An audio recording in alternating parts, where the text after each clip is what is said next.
नमस्कार, सन्मान नेटवर्क से मैं पूजा यादव। आज हमारे साथ जुड़े हैं राम प्रकाश उपाध्याय पंडित जी और आज का विषय है छठ पर्व, जिसको महापर्व भी कहा जाता है। पंडित जी, आपका सम्मान में बहुत बहुत स्वागत है। साधुवाद, धन्यवाद। पूरे इस प्रसिद्ध चिरपरिचित हिंदी न्यूज चैनल के पूरे परिवार को मेरे तरफ से छठ पर्व की अग्रिम हार्दिक बधाई। सबसे पहले हम जो छठ पूजा, जिसको महापर्व भी कहा जाता है, इसी से हम आपसे सवाल पूछेंगे कि इसको महापर्व क्यों कहा जाता है। पर्व का तात्पर्य होता है जो संधि, मेल मिलाप, और उसमें भी महापर्व, महाशब्द लग गया है। कोई व्यक्ति महान कैसे होता है, अपने गुणों के कारण होता है, और वो गुणों को अर्जित कैसे करता है, तो जब वह कठिन डगर को, कठिन सफर को तय करता है और अपनी मंजिल तक पहुंचता है। छठ पर्व को महापर्व की संज्ञा दी गई है। इसमें कोई अतिशयोक्ति नहीं। भगवान सूर्य से संबंधित पर्व है, और सूर्य है तो सृष्टि है, सूर्य नहीं है तो सृष्टि नहीं। सूर्य जगत की आत्मा है, और ईश्वर के दो नेत्र हैं, सूर्य और चंद्रमा। और सूर्य से संबंधित षष्ठी का जो पर्व है, सूर्य षष्ठी पर्व, बहुत कठिन ही पर्व। ये 4 दिन का पर्व होता है, लेकिन इतना इसमें कठिनाई का सामना करना पड़ता है, और उस तपस्या का फल भी लोगों को मिलता है। सूर्य उपासना करने का फल लोग प्राप्त किए हुए हैं। हमारे पौराणिक कथा जो है, विशेष करके भविष्य पुराण में सूर्य उपासना से एक तरह से अनेक कथाएं हैं, और सूर्य उपासना जिन्होंने किया है उन्होंने उसका फल भी पाया है। कहने का तात्पर्य है कि सूर्य ही आत्मा है, और सूर्य ही एक तरह से भगवान राम जो है सूर्यवंश में अवतरित हुआ है। तो सूर्य ही सारे सृष्टि के कारक हैं, चराचर जगत के कारक हैं। जो कुछ भी हम अग्नि में हवन वगैरह करते हैं वह सूर्य के पास पहुंचता है, उससे वर्षा होती है, और वर्षा से ही अन्न जल एक तरह से मिलता है, और सारे सृष्टि चराचर जगत का पालन पोषण होता है। तो सूर्य सृष्टि के तरह से कारक हो गए, हमारे सभी समयों के कारक हो गए, घंटा लो निमेष काल ऐन वगैरह के कारक हो गए। और इनका पर्व इतना कठिन है, सभी पर्वों में और इनके पर्वों में दोनों में अंतर है। इनका पर्व इतना कठिन है कि इसको सरलता से नहीं किया जा सकता है। इसको जो कर लेता है, कम से कम सूर्य षष्ठी का पर्व 12 वर्ष तक करना चाहिए। करने के बाद कभी कभी इसका उद्यापन भी कर दिया जाता है, नहीं तो आजीवन किया जाए तो कोई किसी को परेशानी नहीं। तो इस कठिनाई से इस पर्व को संपन्न करने के कारण और सूर्य की महत्ता को देखते हुए इसे महान पर्व कहा। तो छठ पूजा का धार्मिक और आध्यात्मिक महत्व क्या है? छठ पूजा अपने आप में, अभी मैंने बताया कि महापर्व है, और सूर्य जो है एक तरह से पितरों के भी कारक है। जो कुछ भी हम सूर्य को देते हैं वो हमारे एक तरह से पितरों को भी संतुष्ट करता है। और 12 महीने में एक तरह से सूर्य की सप्तमी तिथि है, शुक्ल पक्ष की सप्तमी की तिथि को हम लोग सूर्य की उपासना करते हैं। और सूर्य की उपासना से क्या होता है कि व्यक्ति को आरोग्यता प्राप्त होती है, और आरोग्यता के साथ साथ उसके जीवन में सूर्य ऐश्वर्य का कारक है, यश का कारक है। और सूर्य की उपासना करने वाला सूर्य, भगवान सूर्य ने कहा है कि जो हमारा नित्य त्रिकाल उपासक होता है वो कभी जीवन में न तो रोगी होता है, न तो दरिद्र होता है। और आध्यात्मिक और धार्मिक महत्व में सूर्य की भी उपासना से एक फल है कि उसके परिवार में न तो कोई कोढ़ी होता है। 18 प्रकार के श्वेत पुष्ट बताए गए हैं, पुष्ट रोग 18 प्रकार के। तो सूर्य की उपासना से निश्चित रूप से व्यक्ति पुष्ट रोग से मुक्त हो जाता है। और एक तरह से सूर्य की उपासना एक प्रकृति की उपासना है। प्रकृति के हम सभी मनुष्य मिले, प्रकृति से जो भी प्रकाश, वायु, जल इत्यादि ये सब मिलते हैं, उनकी उपासना करके हम उनके ऋणों से मुक्त होते हैं, और उनकी एक तरह से हम कृपा पात्र बनते हैं। तो सूर्य का हमारे जीवन में धार्मिक और आध्यात्मिक महत्व बहुत ज़्यादा है, बहुत ऊंचा है, और इसको सबको करनी चाहिए। इसमें कोई जाति, धर्म, संप्रदाय इत्यादि का कोई भेद न होकर के सभी व्यक्ति को, क्योंकि सूर्य सभी को प्रकाश देते हैं, तो निश्चित रूप से सूर्य की उपासना सबको करनी चाहिए। तो छठ पूजा के पीछे की कहानी क्या है? इसकी शुरुआत कैसे हुई? छठ पूजा एक तरह से बहुत पुराना पूजा है, और पुराणों में तो कई कथाएं दी गई हैं। स्वयंभू मनु के पुत्र प्रियव्रत थे, और उनको कोई संतान नहीं थी। अपने गुरु कश्यप ऋषि के पास जाते हैं, कश्यप ऋषि पुत्रेष्टि यज्ञ उनसे कराते हैं, पुत्रेष्टि यज्ञ कराने के बाद यज्ञ में हवन में जो चरु बचा उसको रानी को भोजन करने के लिए प्रसाद स्वरूप देते हैं। रानी प्रसाद खाती है और गर्भवती हो जाती है। 9वें महीने जैसे गर्भ पूरा होता है, 10वें महीने में एक सुंदर पुत्र उत्पन्न होता है, लेकिन पुत्र मरा हुआ था। राजा शोक में पड़ जाते हैं। पुत्र को, मरे हुए पुत्र को लेकर के श्मशान जाते हैं। वहाँ कहीं कहीं तो यह भी लिखा है कि स्वयं आत्महत्या करने का प्रयास करते हैं, स्वयं अपना प्राण त्यागने का भी प्रयास करते हैं। तब तक उन्हें शोकाकुल देख करके ऊपर से एक देवी का प्राकट्य होता है। विमान से आती है और राजा से पूछती हैं। राजा उनसे उनका परिचय पूछते हैं कि हे देवी आप कौन हैं। उन्होंने बताया कि मैं ब्रह्मा की पुत्री हूँ और मेरा नाम देवसेना है और मेरे पति कार्तिकेय हैं, मुझे लोग खष्टी देवी के नाम से पुकारते हैं। पुत्रदा अहम अपुत्राय, मैं ने संतान को एक तरह से संतान देती हूँ, रोगियों को निरोग करती हूँ, प्रत्येक व्यक्ति के कर्मों का फल मैं देती हूँ, जैसा जो कर्म करता है उसका मैं उसको फल देती रहती हूँ। हे राजन, इस पुत्र को मैं जीवित कर देती हूँ। यह कह करके खष्टी देवी क्या करती हैं कि उस शिशु को अपने गोद में उठा लेती हैं। चमत्कारिक घटना घटती है और वो शिशु जीवित हो जाता है और वो रोने लगता है। इसके बाद राजा से देवी कहती हैं कि तुम जाकर के यह प्रचार करो कि सभी प्रजावासी मेरा पूजन करें। और संजोगवश उस दिन खष्टी तिथि थी। जिस दिन देवव्रत राजा का शिशु जीवित हुआ था उस दिन खष्टी तिथि थी। उसी दिन से राजा प्रत्येक वर्ष जो है खष्टी तिथि को सभी प्रजावासियों को प्रेरित किए कि आज खष्टी तिथि, कार्तिक शुक्ल पक्ष की खष्टी तिथि है, आज माँ खष्टी का पूजन किया जाए। और उसी दिन से सभी लोग माँ खष्टी का पूजन किए। इसके साथ साथ सूर्य खष्टी की एक पौराणिक कथा और भी मिलती है। बिहार में एक मगध राज्य था और मग के नाम से वो मगध उसका नाम पड़ा है। मग नामक मगध, जिसको हम लोग भोजक भी करते हैं या शाकदी भी ब्राह्मण भी करते हैं। तो जरासंध के पूर्वजों को किसी को कुष्ठ हो गया था, तो मग ब्राह्मणों ने क्या किया कि सूर्य की रश्मियों से उनकी चिकित्सा की और उनका कुष्ठ रोग ठीक हो गया। और संयोगवश उस दिन सप्तमी तिथि थी, खष्टी और सप्तमी तिथि थी। दोनों दिनों में उनका श्वेत कुष्ठ ठीक हो गया और सूर्य की रश्मि से उनका श्वेत कुष्ठ ठीक होने के कारण उस दिन से सूर्य खष्टी का व्रत एक तरह से प्रारंभ कर दिया गया। तो ये मुख्य रूप से दो पौराणिक कथाएं मिलती हैं। यहाँ तक कि सूर्य खष्टी का व्रत कहीं कहीं मिलता है कि माता सीता ने भी किया है, द्रौपदी ने भी किया है, यहाँ तक कि सूर्य की उपासना कुंती ने भी किया था, जिससे कर्ण का जन्म हुआ। कहीं कहीं तो मिलता है कि माता सीता ने बिहार के मुंगेर में एक तरह से सूर्य खष्टी का व्रत किया था। इसीलिए बिहार का एक तरह से सबसे चिर प्रचलित पुराना ये छठ पर्व, यहाँ तक कि प्रांतीय छुट्टी भी इसमें होती है, विद्यालय वगैरह 10 दिन के लिए बंद हो जाते हैं। तो छठ पर्व का एक तरह से मुख्य रूप से दो यही पौराणिक पृष्ठभूमि मिलती है और अन्य भी कथाएं इसे मिलती हैं, द्रौपदी से लेकर के कुंती से लेकर माता सीता तक मिलती है। अच्छा, इस महापर्व को छठ के नाम से क्यों जाना जाता है? क्योंकि अक्सर हम देखते हैं ये सिर्फ 4 दिन का होता है, लेकिन इसका नाम छठ कैसे पड़ा? ये इसमें एक तरह से मुख्य रूप से छठ पर्व में 2 देवताओं का पूजन होता है। खष्टी तिथि स्त्रीलिंग है। प्रत्येक देवताओं को तिथियां बांटी गई, जैसे प्रतिपदा अग्नि की हो जाती है, चतुर्थी तिथि गणेश की हो जाती है, पंचमी तिथि नागों की हो जाती है, खष्टी तिथि खष्टी देवी की और कार्तिकी की हो जाती है, सप्तमी तिथि सूर्य की हो जाती है। तो खष्टी तिथि में भगवान सूर्य की उपासना की जाती है। अब खष्टी तिथि सूर्य का संबंध क्या है? पौराणिक कथाओं में मिलता है कि खष्टी देवी भी एक तरह से कश्यप और अदिति की ही संतान है। तो इस रिश्ते में, इस संबंध में खष्टी देवी और सूर्य भाई बहन हुए। तो खष्टी तिथि के दिन सूर्योपासना करने के कारण इसका नाम छठ मैया पड़ा। लेकिन मुख्य रूप से उस दिन तिथि में छठ मैया का भी हम लोग पूजन करते हैं और भगवान सूर्य को भी, उगते सूर्य को भी और डूबते सूर्य को भी अर्घ देते हैं, इसलिए इसका नाम छठ पर्व पड़ा है। इसमें 4 दिन पूजा करने का जो विधान है उसके पीछे का क्या महत्व है? देखिए, कार्तिक शुक्ल एकम से एक तरह से गो नवरात्र प्रारंभ हो जाती है।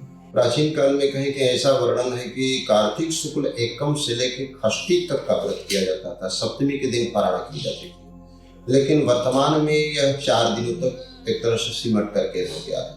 और 4 दिन का यह पर्व, प्रथम दिन क्या करते हैं कि एक तरह से कद्दू भात का सेवन किया जाता है। लोग कद्दू भात का सेवन प्रति करते हैं। इस 4 दिन के व्रत में प्रथम दिन कद्दू भात का सेवन किया जाता है। उसके सेवन से होता क्या है कि हमारा तन और मन शुद्ध होता है, क्योंकि मन के साथ साथ शारीरिक शुद्धि भी अनिवार्य होती है। जो कुछ भी हम आमिष निरामिष वगैरह खाए रहते हैं, उसके शुद्धि के लिए प्रथम दिन क्या करना पड़ता है कि कद्दू भात का सेवन किया जाता है। द्वितीय दिन क्या किया जाता है कि खाड़ यानी गुड़ मिले हुए खीर का हम लोग सेवन करते हैं। वो भी नक्त व्रत, एक समय भोजन किया जाता है। गुड़ क्यों, नमक इसलिए नहीं सेवन किया जाता है क्योंकि इसमें सूर्य का पर्व समाहित है। सूर्य भगवान के व्रत में, उपवास में नमक का सेवन सख्त वर्जित है।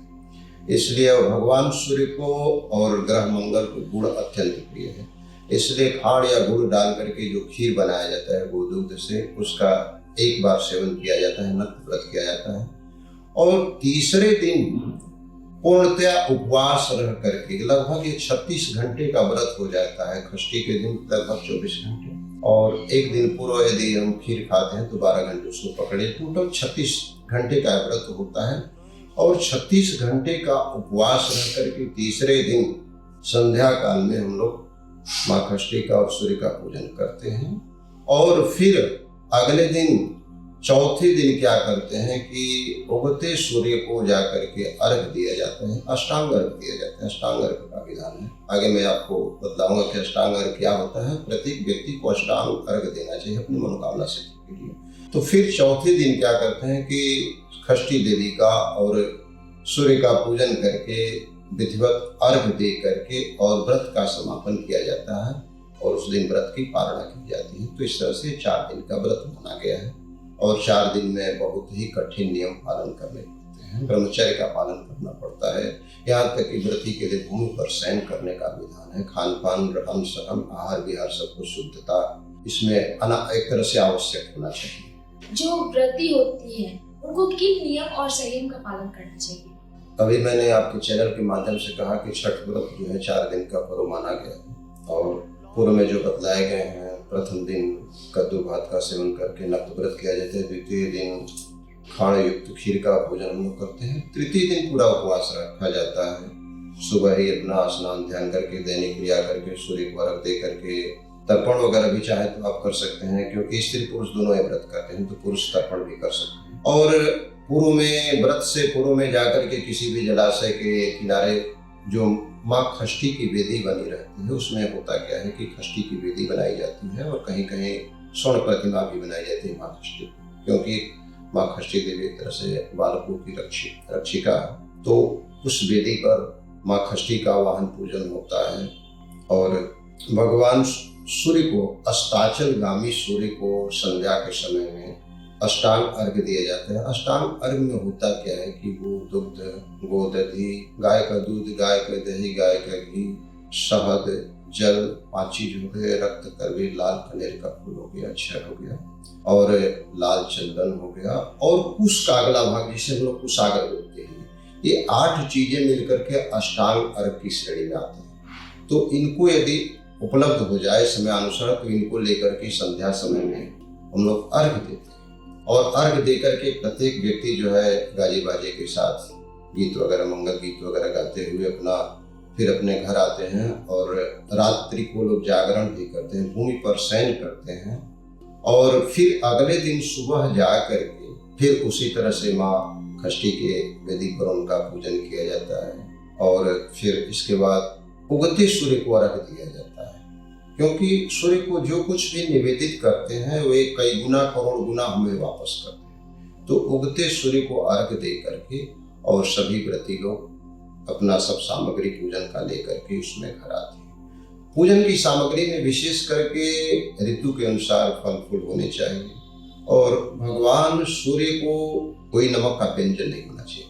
और माँ षष्ठी के लिए एक तरह से चावल का लड्डू होता है, और भगवान सूर्य के लिए गुड़ का, जिसको हम लोग एक तरह से भोजपुरी भाषा में ठेकुआ बोलते हैं, मालपुआ भी बोलते हैं, तो इनको बना करके ऋतु के अनुसार गन्ना वगैरह का, शकरकंद वगैरह जो भी है, ऋतु के अनुसार फल फूल लेकर के भगवान सूर्य की उपासना करते हैं, जल वगैरह देते हैं और उसके बाद प्रसाद वितरण करते हैं और व्रती चौथे दिन जाकर के इस तरह से पारण करता है। तो इस तरह से विधि विधान से किए गए सूर्य के व्रत से निश्चित रूप से हमारी सारी मनोकामनाएं पूर्ण होती है, क्योंकि मनुष्य के जीवन में तीन ऐषणाएं हैं, पुत्रैषणा, वित्तैषणा और लोकैषणा। पुत्र भी चाहिए, धन भी चाहिए और हमें यश वगैरह सब मिले। तो पुत्र देने वाली षष्ठी देवी है और वित्त और ऐश्वर्य देने वाले भगवान सूर्य हैं। तो इन दोनों के सामंजस्य से जो पूजन होता है, हमारी तीनों मनोकामनाएं। जैसे आपने बताया कि ये जो व्रत है वो काफी कठिन है, लेकिन बहुत सी ऐसी महिलाएं हैं जो 4 दिनों तक व्रत नहीं कर पाती है, तो वो क्या करें? देखिए, विशेष करके हमारे व्रत उपवास में अगर कोई रोगी है लेकिन भगवान के प्रति उसकी श्रद्धा है, भगवान भाव के प्रति, क्योंकि कहा गया है कि पितरो वाक्य मिक्षन्ति भाव मिक्षन्ति देवताः। पितर लोग वाक्यों की शुद्धि खोजते हैं, लेकिन देवता लोग क्या करते हैं? भाव की शुद्धि खोजते हैं। यदि आपके पास भाव है, किंतु यदि आप असमर्थ हैं, तो 4 दिन तक जो व्रत चलने वाला है, प्रथम दिन एक समय पूजन करके आप अगर न चल सके तो कम से कम पूर्व के 2 दिन सात्विक भोजन करके और कम से कम तृतीय दिन उपवास रह करके किसी तरह से जल वगैरह का सेवन करके, कोई ऐसा खाद्य पदार्थ हो जिससे हमारा व्रत भंग हो, तो जल वगैरह का सेवन करके, शरबत वगैरह का सेवन करके, छाछ वगैरह या दही वगैरह का सेवन करके और अगले दिन सूर्य को अर्घ दे करके चाहे तो व्रत को किया जा सकता है, क्योंकि भगवान श्रद्धा के भूखे हैं और श्रद्धा में बहुत बड़ी शक्ति होती है। चैती छठ और इस छठ में क्या फर्क होता है? चैती छठ को हम लोग वासंती छठ बोलते हैं, छठ पर्व बोलते हैं, और इसको शारदीय छठ बोलते हैं। दोनों में 2-3 अंतर माने गए हैं। इसको हम लोग जो कार्तिक महीने का जो छठ पर्व होता है उसको डाला छठ बोलते हैं, और चैत महीने का जो छठ होता है उसको चैत्री छठ बोलते हैं। दूसरा अंतर यह है कि जो कार्तिक महीने में छठ पर्व पड़ता है, ये सूर्य की सबसे दुर्बला अवस्था होती है। सूर्य तुला राशि के सबसे उस समय दुर्बल अवस्था में होते हैं। तो सूर्य की दुर्बला अवस्था में सूर्य की उपासना करने से हमें अत्यंत लाभ मिलता है। और जो चैत महीने में छठ पड़ता है वो सूर्य की एक तरह से सबला अवस्था होती है। अब तीसरी बात ये होती है, कहीं पुराण में लिखा, पौराणिक कथाओं में लिखा गया है कि जो कार्तिक महीने में हम लोग छठ की पूजा करते हैं या सूर्य की उपासना करते हैं, छठ पर्व मनाते हैं, उस समय कार्तिक महीने में उषा की और एक तरह से सूर्य भगवान की उपासना करते हैं। लेकिन चैत महीने में जो होता है, षष्ठी के दिन प्रथमम शैलपुत्री च, द्वितीयम ब्रह्मचारिणी, तृतीयम चंद्रघंटिति कुष्मांडेति, चतुर्थकम पंचमम स्कंदमातिथि, षष्ठम कात्यायनी च। छठवें दिन छठ मैया जो कि कात्यायनी देवी के स्वरूप में होती हैं। तो चैत महीने में हम लोग एक तरह से छठ मैया का और भगवान सूर्य की उपासना करते हैं। और भगवान राम ने तो यहाँ तक भगवान विष्णु ने ही सूर्य वंश में एक तरह से जन्म लेने के लिए चुन लिया, क्योंकि सूर्य वंश अपने आप में महान है। तो यही चैत छठ में और आपके कार्तिक के छठ में अंतर लगभग पाया जाता है। अच्छा, अगर हम बात करें शहर में, तो सभी कोई तालाब या नदी में नहीं कर पाते हैं। बहुत से, जैसे कोरोना के टाइम पे सभी कोई अपने छत पे ही पानी लेकर उसमें अर्घ देते हैं। तो इसकी क्या सही है ऐसा करना? Something is better than nothing. अकरणात् मुंद कर्म श्रेयः। न करने से कुछ करना बेहतर होता है, ये सर्वमान्य नियम है। और मनुष्य जो है परिस्थितियों का दास होता है, जब जैसा उसे मौका मिलता है वैसा वो कार्य करता है। भगवान, अभी मैंने कहा कि आस्था के भूखे हैं। यदि आपके पास आस्था है तो आप छत पर भी एक छोटा सा कृत्रिम तालाब बना करके आप चाहें तो उनकी उपासना कर सकते हैं। और शहर में तो एक तरह से अगर कहीं तालाब या कहीं नदी वगैरह ना मिलता है तो कहीं जाकर के किसी गड्ढे के पास ही लोग कर लेते हैं। तो निश्चित रूप से भगवान भाव के होते हैं। कोरोना काल में भी लोग ऐसा किए हैं। तो भगवान आपकी परिस्थिति देखते हैं, किस परिस्थिति में, किसी पर कठिन विषम परिस्थिति में भी आप अपने व्रत को नहीं छोड़ते हैं। तो भगवान की एक तरह से परीक्षा की भी ये घड़ी होती है। तो उस समय व्रत को न किया जाए। जो आपके पास साधन उपलब्ध हो, उसी साधन की उपलब्धता में यदि आप व्रत का एक तरह से पालन करती हैं तो निश्चित रूप से भगवान की उतनी ही कृपा आपके ऊपर बनी रहेगी। भगवान भाव। अच्छा, जब हम लोग छठ मैया के लिए जो सामान खरीदते हैं उसकी शुद्धता को लेकर हम लोग काफी चौकन्ने रहते हैं कि कहीं कुछ गड़बड़ ना हो जाए। इतने चौकन्ने हम लोग बाकी त्योहारों में नहीं रहते हैं, ऐसा क्यों? शास्त्रीय नियम सभी पर्वों के लिए है।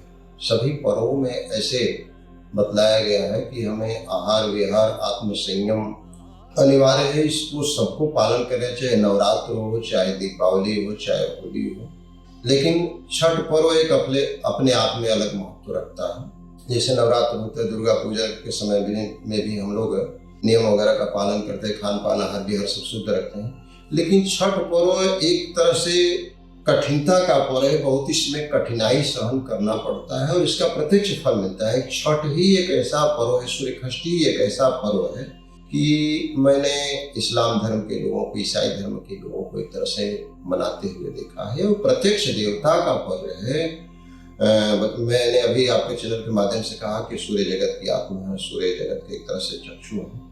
सूर्य प्रत्यक्ष देवता है, प्रत्यक्ष फल देने वाले हैं। हम लोग जब बचपन में पढ़ने के लिए जाते थे और अनाज वगैरह फैलाया रहता था सूर्य के धूप में और उसको चुरा करके ले जाकर के मिठाई वगैरह खरीद लेते, तो घर के लोग डांटते थे, मारते थे और कहते थे कि सूर्य भगवान तुम्हें श्राप देंगे। तो सूर्य सदा फलदायी हैं, तो उनकी उपासना में जितनी ही हम शुद्धता बरतेंगे उतना ही हमारे लिए लाभदायक होगा। और प्रत्येक व्रत पर्व में शुद्धता होनी चाहिए। आजकल तो सनातनी पर्व जितने भी हैं सब अखाद्य पदार्थों के शिकार हो गए हैं, लेकिन आपके चैनल के माध्यम से मैं कहूँगा कि सूर्यषष्ठी में ही न शुद्धता का विशेष पालन करें, सभी पर्वों में ही शुद्धता का जितना ध्यान रखा जाएगा उतना ही हमें व्रत का 100% लाभ। छठ पर्व में हम लोग संध्या अर्घ में देखते हैं कि हम लोग सभी पर्व में हम लोग उगते हुए सूरज की पूजा करते हैं, लेकिन इसमें डूबते हुए सूरज की पूजा करने की प्रथा है। बहुत सुंदर प्रश्न। और जीवन में उदय होना है तो अस्त भी होना है, जन्म है तो मृत्यु भी। उगते सूर्य को अर्घ देना और डूबते सूर्य को अर्घ देना इस बात का संकेत देता है कि प्रत्येक परिस्थितियों में हमें उसी तरह से आत्मसम्मान के साथ जीना चाहिए और प्रत्येक पर्व में हमें उसी तरह से, उसी भाव से प्रत्येक समय में हमें रहना चाहिए ही नहीं। मैं आपसे एक और आपके चैनल के माध्यम से कहना चाहूँगा कि नदियों के किनारे हम लोग छठ करते हैं, अर्घ देते हैं। इस टोटल जो है प्रकृति से संबंधित पर्व है। नदियाँ हमें संदेश देती हैं। एक तरह से नदियाँ भारत के लिए मातृगत है और गंगा नदी, यहाँ तक कि गोदावरी नदी को दक्षिण भारत का गंगा कहा गया है, यमुना जो है कृष्ण से संबंधित है। तो भारत की जितनी भी नदियाँ हैं क्या है, देव नदी है। और हिंदी में एक चैप्टर हम लोग पढ़ा है कि बहता पानी ने बोला। शास्त्रों में ऐसा लिखा गया है कि जो जल बहाव की ओर होता है, जिसमें सूर्य के प्रकाश और हवा एक तरह से स्पर्श करते रहते हैं, तो वो जल हमेशा शुद्ध माना गया है। तो नदियाँ निश्चित रूप से हमें संदेश देती है कि जीवन में सुख दुख के किनारे निश्चित रूप से आने हैं और इन दोनों से टकराते हुए ही तुम्हारे जीवन को एक तरह से आगे बढ़ना है। और जीवन में जिसका उदय होना है उसका अस्त भी होना है, ये जीवन का ही सत्य है। इसीलिए डूबते सूर्य को भी लोग अर्घ देते हैं और उगते सूर्य को भी अर्घ देते हैं और एक ही भाव से देना चाहिए सबको। इस पर्व में हम देखें तो इसका नाम है छठ पर्व, लेकिन इसमें सूर्य की पूजा क्यों की जाती है? क्या रिश्ता है भगवान सूर्य और छठी मैया की? अजीब ये पर्व है और सनातनी पर्व निश्चित रूप से ऐसे ऐसे रहस्य समेटे हैं कि उनका अंत पाना कठिन है। षष्ठी तिथि, स्त्रीलिंग और भगवान सूर्य की उपासना। पुराणों में ऐसी कथाएं आती है कि भगवान सूर्य भी कश्यप ऋषि नंदन बोले जाते हैं, अदिति के पुत्र बोले जाते हैं, इसलिए आदित्य कहते हैं। और छठ मैया जिसको हम लोग बोलते हैं, भगवान शिव की ज्येष्ठ पुत्र वधु है, कार्तिकेय की पत्नी है। षष्ठी तिथि उन्हीं के लिए है और इन दोनों का भाई बहन का संबंध है। और अभी मैंने कहा कि पुत्रैषणा, वित्तैषणा और लोकेषणा। व्यक्ति के जीवन में 3 प्रमुख इच्छाएं होती है। पुत्र चाहिए और धन चाहिए, क्योंकि संसार चलाने के लिए धन की आवश्यकता होती है। और जब धन हो जाता है, पुत्र हो जाता है, तो व्यक्ति चाहता है कि हमें सुजस मिले। लेकिन हानि लाभ जीवन मरण जैसे अपजस विधिहात, जैसे अपजस तो विधाता के हाथ में, मनुष्य के बस में है लेकिन नहीं है। लेकिन सभी लोग चाहते हैं कि हमें यश मिले। बच्चों का जब जन्म होता है तो उनका छठिहार किया जाता है। षष्ठी तिथि के बच्चे के जन्म से लेकर के 6वें दिन माँ षष्ठी का ही पूजन होता है। और आपने कभी देखा होगा, आपके न्यूज के चैनल के माध्यम से मैं कहना चाहूँगा, सभी लोग जानते भी हैं कि जब छोटे शिशु जब रोते हैं या कभी कभी सोते हुए आपने देखा होगा, हंसते हैं, किलकारियाँ करते हैं, उछलते हैं तो माँ षष्ठी से प्राप्त करते रहते हैं। माँ षष्ठी उन्हें एक तरह से पुचकारती रहती है, अप्रत्यक्ष रूप से उन्हें खिलाती रहती हैं, उनको हंसने के लिए खेलने के लिए विवश करती रहती है। और उनकी एक तरह से आय की रक्षिका, तो जन्म से 6वें दिन उनकी हम लोग पूजा करते हैं। तो माँ षष्ठी जो है बालकों की एक तरह से रक्षिका है। और भगवान सूर्य जो है पुत्र देने वाले हैं। कुंती एक मंत्र की सफलता पूर्वक जो है साधना करने के बाद ऋषि के बताए हुए अनुसार भगवान सूर्य का आवाहन करते हैं, जिससे कर्ण का जन्म होता है। तो संतान की प्राप्ति के लिए, संतान की आरोग्यता के लिए और स्वयं की आरोग्यता के लिए माँ षष्ठी का एक तरह से पूजन किया जाता है और सूर्य का पूजन किया जाता है। और सूर्य जन्म पत्रिका में, जन्म कुंडली में यदि सूर्य जिसका उच्च का होता है उसका नाम यश इसी तरह से फैला रहता है।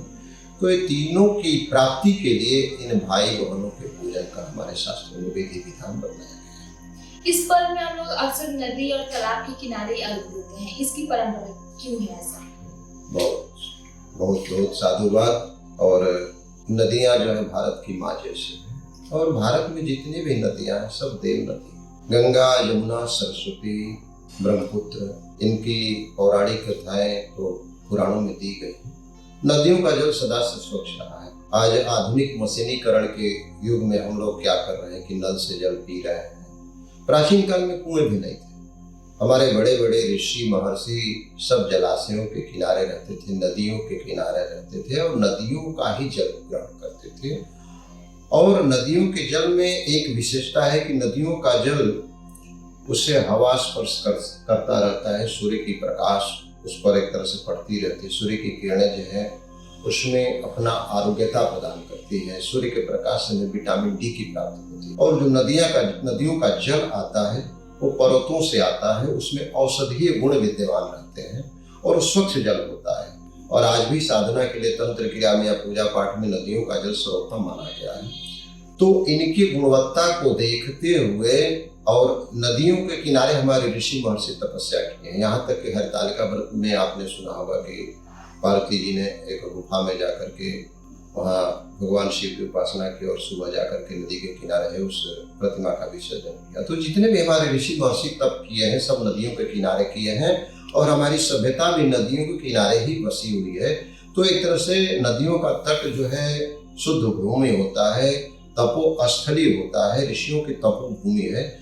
तो वहाँ हम जो कुछ भी जप तप पूजा पाठ मंत्रानुष्ठान वगैरह करते हैं उसका हमें अनंत गुना फल मिलता है। और उसके जल से जो कुछ भी हम पूजा पाठ देवताओं को अर्पण तर्पण करते हैं निश्चित रूप से देवगण भी प्रसन्न होकर के हमें मनचाहा वरदान देते हैं। इसलिए नदियों और जलाशयों के किनारे या पीपल के वृक्ष के नीचे या देवालयों के आसपास जो है हमारी साधना की जाती है या हमारे व्रत पूर्ण करने का विधि विधान बतलाया गया है ऋषियों के। ठीक है, और यहाँ पर हम सबसे अंत में एक ही सवाल करेंगे कि जो व्रती पहली बार ये व्रत करने जा रही है उनको आप क्या संदेश देना चाहते हैं? आज के युवा पीढ़ी को मैं विशेष करके संदेश देना चाहता हूँ, क्योंकि भारत का 60% आबादी एक तरह से युवा है और युवाओं पर ही एक तरह से भारत का भविष्य टिका हुआ है। इन्हीं युवाओं में कोई अब्दुल कलाम भी बन सकता है और कोई आतंकवादी भी बन सकता है, यह कटु सत्य है। और सनातन धर्म में व्रत पर्व हमारे लिए कितने आवश्यक है। ब्रह्मचर्य, युवा का जीवन क्या है? ब्रह्मचर्य आश्रम। और ब्रह्मचर्य यदि हमारा खंडित हो जाता है तो निश्चित रूप से हम दिशाहीन हो जाते हैं और दिशाहीन व्यक्ति जो होता है वो कहीं का नहीं रह जाता, उसका लोक परलोक सांसारिक व्यवस्था सारा नष्ट हो जाता है। तो आधुनिक युवा पीढ़ी को तो मैं सूर्य षष्ठी का व्रत ही नहीं बल्कि प्रत्येक व्रत पर्वों से मैं एक तरह से आपके चैनल के माध्यम से निवेदन करना चाहूँगा कि प्रत्येक सनातनी पर्व जो है हमारे पृष्ठभूमि लिए हुए हैं और सब में कुछ न कुछ आपके लिए छिपा हुआ है। आपके चरित्र का निर्माण व्रत पर्वों से ही होगा, आपके सुख शांति समृद्धि की प्राप्ति व्रत पर्वों से ही होगी। यहाँ तक कि सूर्य की उपासना से तो आरोग्यता की प्राप्ति होती है। जिसकी जन्म पत्रिका में सूर्य बलवान होता है या जिसके सूर्य दुर्बल होते हैं उसका स्वास्थ्य कमजोर होता है, बच्चा पढ़ने में कमजोर होता है, उसको सरकारी नौकरियां नहीं मिलती है। सूर्य की कमजोरी के कारण, सूर्य के दुर्बलावस्था में सूर्य के पीड़ित होने से क्या होता है कि चर्म रोग वगैरह होते हैं। आत्मा जो है अशांत रहता है, मन अशांत रहता है, तो सूर्य उपासना करने से सारी बीमारियां हमारी दूर होगी और हमें आत्मबल मिलता है। हाँ, किसी भी व्रत पर्व को शुरू करने से पहले हमें देखना पड़ता है कि जिस वर्ष में प्रत्येक 3 वर्ष के आसपास पुरुषोत्तम मास लगता है, हर 3 वर्ष 2026 में पुरुषोत्तम मास जिसको हम लोग मल मास बोलते हैं लगने वाला है। तो सभी दर्शकों से मैं निवेदन करना चाहूँगा कि इस वर्ष जो करना चाह रहे हैं, प्रारंभ करना चाह रहे हैं, सूर्य षष्ठी का व्रत प्रारंभ कर लें, नहीं तो अगले साल 2026 में व्रत ना करें, लेकिन फिर 2027 ईस्वी में व्रत अवश्य करें। लेकिन सभी करें, क्या रोगी क्या निरोगी, सभी को सूर्य की उपासना करनी चाहिए, क्या बच्चा क्या बूढ़ा क्या स्त्री क्या पुरुष और सभी धर्मावलंबियों को मैं तो ये कहूँगा कि जितने भी भारत में संप्रदाय के लोग हैं, क्योंकि सूर्य का प्रकाश उनके ऊपर सबके ऊपर समान रूप से पड़ता है, प्रकृति सबका पालन पोषण करती है। तो सूर्य की उपासना यानी छठ की उपासना प्रकृति की उपासना है, तो प्रकृति की उपासना सबको करनी चाहिए, चाहे वो किसी संप्रदाय से हो या चाहे किसी धर्म का हो, सबको लगनी चाहिए। ठीक है, बहुत बहुत धन्यवाद पंडित जी तमाम जानकारी के लिए। छठ जैसे महापर्व के बारे में हमने आपको बताया।